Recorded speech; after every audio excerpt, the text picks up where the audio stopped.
आखिर ये कायनात बनी कैसे, और जब कुछ नहीं था तो क्या था।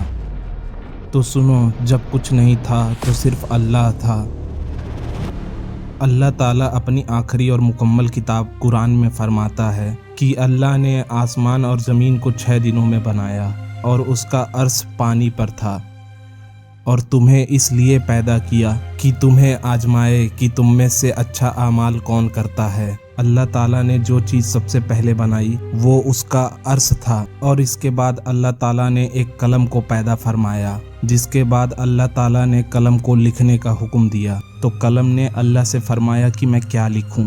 तो अल्लाह ताला ने फरमाया कि क़यामत तक आने वाली हर चीज़ की तकदीर लिखो। और फिर अल्लाह ताला के हुक्म से कलम ने क़यामत तक आने वाली हर चीज़ की तकदीर को लिखा, जिसको कहा जाता है लोहे महफूज।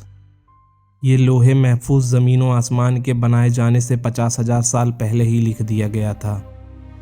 जिसके बाद अल्लाह ताला ने 7 आसमान और ज़मीन को बनाया, और उसमें भी सबसे पहले ज़मीन को बनाया और उसकी तमाम ज़रूरियात को पूरी की। और फिर अल्लाह ताला ने 7 आसमान को बनाया, लेकिन शुरुआत में ज़मीन और आसमान धुएं के शक्ल में एक साथ थे, पर बाद में अल्लाह ताला ने ज़मीन और आसमान को अलग किया, जिसको आजकल के दौर में द बिग बैंग थ्योरी के नाम से याद किया जाता है। और इसका जिक्र कुरान पाक के सूरह अंबिया में कुछ इस तरह है कि क्या मुनकरीम ने ये ख्याल नहीं किया कि जब ज़मीन और आसमान एक साथ मिले हुए थे तो हमने उसे खोल दिया और हमने हर जानदार चीज़ को पानी से बनाई, तो क्या वो फिर भी ईमान नहीं लाएंगे कि अल्लाह के लिए सब कुछ बनाना बेहद आसान है। अल्लाह ताला कुल कहता है और सब कुछ हो जाता है। इसके बाद अल्लाह ताला ने ज़मीन और आसमान की तरफ रुख किया जब वो एक धुएं के शक्ल में थे। तो ज़मीन और आसमान को अल्लाह ताला ने हुक्म दिया कि खुशी या ना खुशी से वजूद में आ जाओ। तब आसमान और ज़मीन दोनों ने बोला हम हाजिर हैं अल्लाह खुशी से। और फिर इसके बाद अल्लाह ताला ने आसमान दुनिया को सूरज, चाँद और तारों से सजा दिया, और फिर बाकी आसमान को भी 2 दिनों में मुकम्मल फरमाया, जिसको अल्लाह ताला कुरान पाक में कुछ इस तरह बयां करता है कि अल्लाह ताला ने 2 दिनों में 7 आसमानों को बनाया और हर आसमान में उसके काम के अहकाम भेज दिए। और फिर हमने सबसे नीचे वाले आसमान को चिरागो एहरास्ता किया, जो हिफाजत का भी काम करता है। ये सब उसके मुकर्रर किए हुए हैं जो गालिब इल्म वाला है।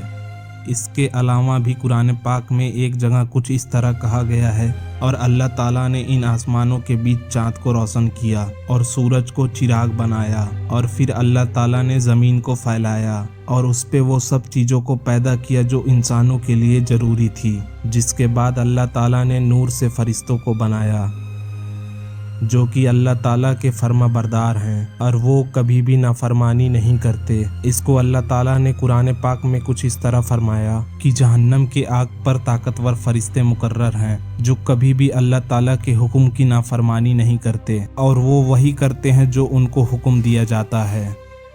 और फिर इसके बाद अल्लाह ताला ने जिन्नात को ऐसी आग से बनाया जिस आग का धुआं नहीं था, जिसको अल्लाह ताला ने कुरान पाक में कुछ इस तरह फरमाया, और हमने इंसानों से पहले जिन्नातों को बिना धुएं वाली आग से पैदा किया।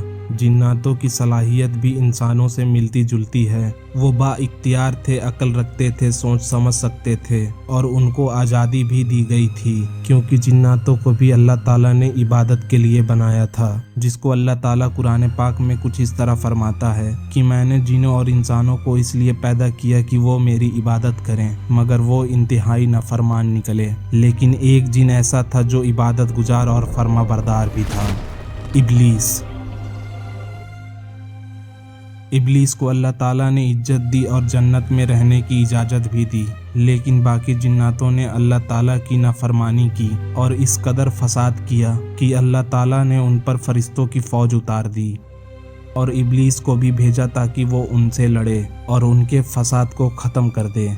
दोस्तों, जिन्नात इस ज़मीन पर हज़रत आदम अलैहिस्सलाम के तख्लीक से 2000 साल पहले आबाद थे, लेकिन वो इंतहाई नाफरमान हो गए। और फिर इसके बाद कहानी शुरू होती है दुनिया के पहले इंसान हज़रत आदम अलैहिस्सलाम की। सब्सक्राइब।